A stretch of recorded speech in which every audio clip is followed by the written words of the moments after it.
You may have heard the name Harriet Tubman before. Many people know her for her work using the Underground Railroad. During the 1850s, Tubman guided many people to freedom at a time when Black people, like herself, were enslaved.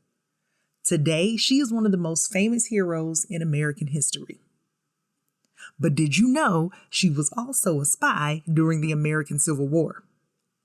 In 1863, 2 years after the war began, Tubman organized a dangerous mission.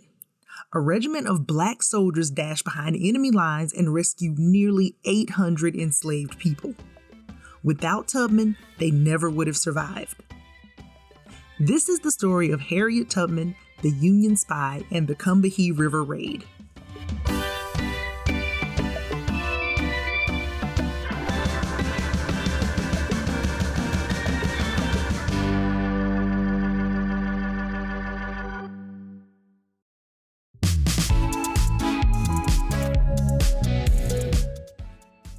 Hi, young historians. Welcome to this episode of Anytime Now. I'm Brooke, co-founder of Honest History.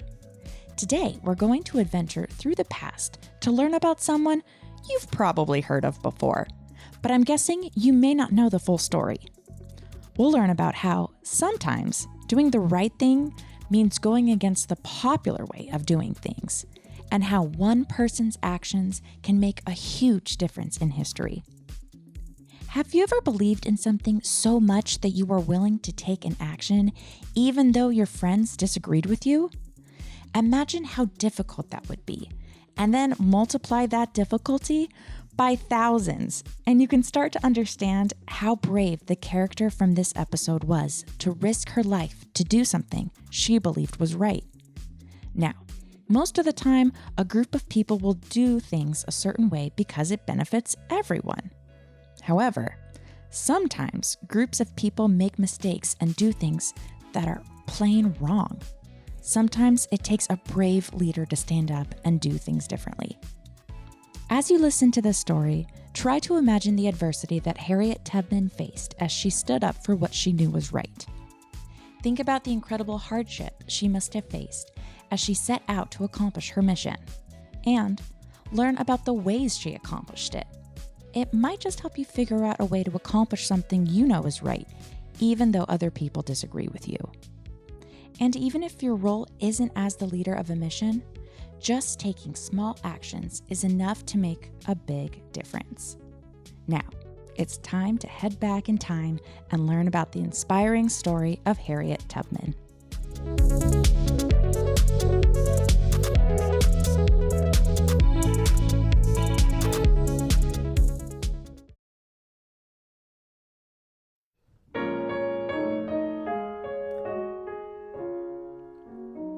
Swing low, sweet chariot. Our story begins in 1849. Harriet Tubman was inside her home in Maryland. It was nighttime, and she could hear the crickets chirping outside. It was now or never. Tubman had been born into slavery and dreamed of freedom. That night, she was going to escape.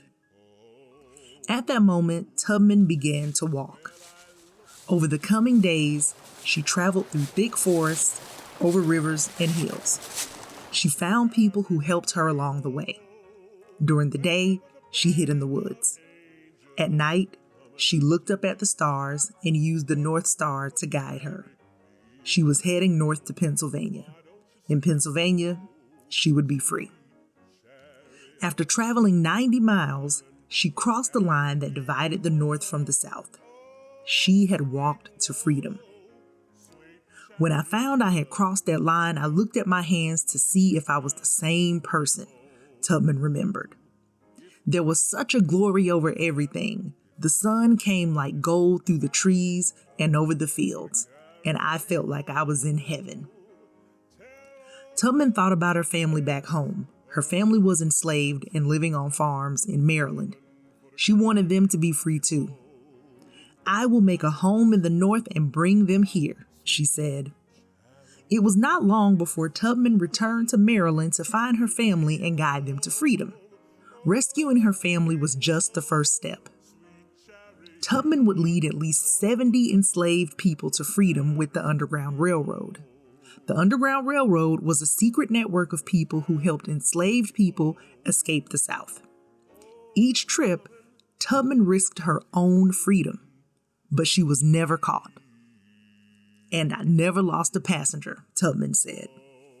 Through the Underground Railroad, Tubman learned all about the towns and roads in the South. Her courage and knowledge caught the attention of the Union Army who was fighting the American Civil War. In 1861, America was divided. On one side, there was the Union, or the North. On the other side, there was the Confederacy. The Confederacy was made up of states in the South that voted to leave the United States. The main issue they fought over was slavery. The Union wanted to stop the spread of slavery in America. The Confederacy did not think that the government should be allowed to stop slavery. Instead, it argued each state should be able to decide for itself. Importantly, the Confederacy wanted to continue enslaving people who worked on plantations. Plantations were large farms. Life for the enslaved people who worked on the plantations was brutal. For 4 years, the Union and Confederacy fought each other during the American Civil War. During the war, Harriet Tubman volunteered as a nurse for wounded and sick soldiers. She also worked as a scout, secretly gathering information about Confederate troops and supplies. In 1863, the Union Army asked Tubman to join a secret mission. They wanted her to survey the Combahee River in South Carolina. It would be a dangerous mission. This river was on Confederate land. The rice plantations along the river were some of the wealthiest plantations in the area.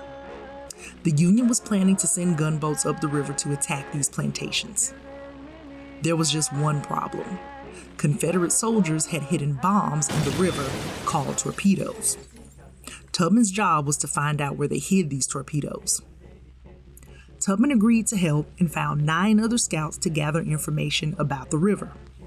She did not know the Combahee River very well, but there were people who did, the enslaved men and women who worked on the plantations nearby. It was almost impossible to win their confidence or to get information from them, one person remembered, but to Harriet, they would tell anything. With the help of the enslaved community, Tubman and her scouts figured out where the torpedoes were located. Now, the Union Army needed to pick someone to lead the mission. "I will go if Colonel Montgomery is appointed to the command," Tubman said. Colonel James Montgomery had fought many battles against people who supported slavery. Tubman thought the colonel was a person of action like herself. The Union Army agreed with Tubman and chose Colonel Montgomery to lead the charge. The colonel brought his regiment of black soldiers called the 2nd South Carolina. Harriet Tubman and the scouts would join the colonel and his regiment. Now, they were ready to raid the plantations on the Combahee River. The mission began on a Monday evening. It was June 1st, 1863. 3 gunships left the town of Beaufort, South Carolina, to travel towards the Combahee River. Colonel Montgomery and Harriet Tubman stood aboard one of the gunboats called the John Adams. The other 2 gunboats followed behind with the black soldiers. The mission began on a Monday evening. It was June 1st, 1863. 3 gunships left the town of Beaufort, South Carolina, to travel towards the Combahee River. Colonel Montgomery and Harriet Tubman stood aboard one of the gunboats called the John Adams. The other 2 gunboats followed behind with the black soldiers. Shortly after they left, one boat got stuck on a sandbar and could not get free. The troops got off the boat and got onto another. Now there were only 2 boats, but they kept going. Early Tuesday morning, the 2 boats glided upstream. They had to be careful to avoid the underwater torpedoes. At any moment, a boat could hit one and explode. Harriet, who was not able to read or write, did not write down where the torpedoes were. Instead, she used her memory to tell Colonel Montgomery which way to go. Harriet and her scouts guided the boats safely through the water, avoiding all torpedoes. At 3 a.m., the boats landed at Fields Point. This was the location of a Confederate battery where there were guns and cannons. Cannons blasted as the Union soldiers destroyed what was left of the Confederate artillery. As the Union soldiers moved along the river, they raided storehouses and plantations. They destroyed railroads and burned bridges. The Confederate soldiers began to retreat. They started sending word to the plantation owners. The Union soldiers were coming. At 5 a.m., one of the plantation owners was woken up by a loud noise. One of his workers barged into his room to tell him urgent news. 2 U.S. gunboats had come up the Combahee River and were getting close to his plantation. At 5 a.m., one of the plantation owners was woken up by a loud noise. One of his workers barged into his room to tell him urgent news. 2 U.S. gunboats had come up the Combahee River and were getting close to his plantation. By this time, most of the plantation workers were already in the rice fields. It was just about light outside and the fog was rising over the fields. When the gunboats got closer to the shore, Colonel Montgomery blew the whistle. The people out in the fields heard the pipe of steam whistle and looked up. As the fog cleared, they saw the gunboats. Some people were confused and hid. Others dropped their tools and ran back to their cabins. Inside the plantation house, the plantation owner shouted orders. He wanted to gather up the farm workers and take them to the woods to hide. He ran outside to find the workers. As he walked by their cabins, he saw the men, women, and children packing up their belongings. "Run to the woods to hide," he ordered. They ran straight by him, in opposite direction of the woods. They were heading to the boat. Word had spread fast among the enslaved community. Families who had been sold to different plantations found each other and ran to the boats together. "You could look over the rice fields and see people coming to the boat from every direction," Tubman said. "I never seen such a sight." People rushed towards the boats with bags on their shoulders and baskets on their heads. They brought squealing pigs and squawking chickens. Children tripped over their feet trying to keep up with their parents as they ran. Harriet Tubman saw one woman running with a pail of rice on her head. It was still hot from the fire. Another woman brought 2 pigs. Tubman carried the pigs for her so the woman would carry her child. As the people ran towards the shore, Confederate soldiers ran after them, shooting their muskets and trying to get them to return to the plantation. Meanwhile, about 150 black troops landed on the shore. The soldiers marched up to the plantation and set it on fire. Flames covered as far as the eye could see. The house, the rice, everything was burnt to the ground. Harriet got word to return to the boat. She turned around and began to run, but tripped on her long dress, tearing it to pieces. "I made up my mind then I would never wear a long dress on another expedition of the kind," she said. By this time, hundreds of enslaved workers stood on the shore of the river. There were small rowboats to transport people to the larger gunboats. Soldiers pulled people into the rowboats. Those still on the shore grabbed hold of the boats. They tried to stop them from leaving. They did not want to be left behind. Tubman and Colonel Montgomery knew something needed to be done to calm everyone. "Come here and speak a word of consolation to your people," the colonel said to Tubman. Tubman didn't know these people, and they didn't know her. She looked at them for about 2 minutes and did the only thing she could think of. She sang. Tubman clapped her hands and stamped her feet as she began to sing. "Of all the creation in the East and West, the glorious Yankee nation is the greatest and the best. Come along, don't be alarmed. Uncle Sam is rich enough to give you all a farm." The people holding on to the boats threw up their hands and shouted glory. The rowboats were able to push off the bank and take their first load of people to the gunboats. "I kept on singing until we were all brought on board," Tubman said. When everyone had been loaded onto the boats, they began to travel back to Beaufort. It was late afternoon when the boats floated down the Combahee River. In 6 hours, a total of 34 plantations had been destroyed. Over 750 people had been rescued, and not one Union soldier had been hurt. When they got to Beaufort, 200 of the rescued men enlisted as soldiers. They would fight in the Union Army for the freedom of others. The Combahee River Raid would go down in history as a major victory for the Union Army.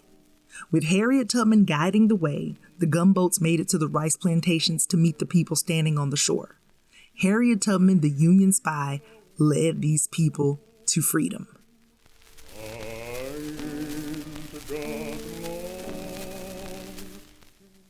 Welcome back from another journey to the past. Learning how Harriet Tubman stood up for what she believed in is truly inspiring. There's so much we can learn from the story.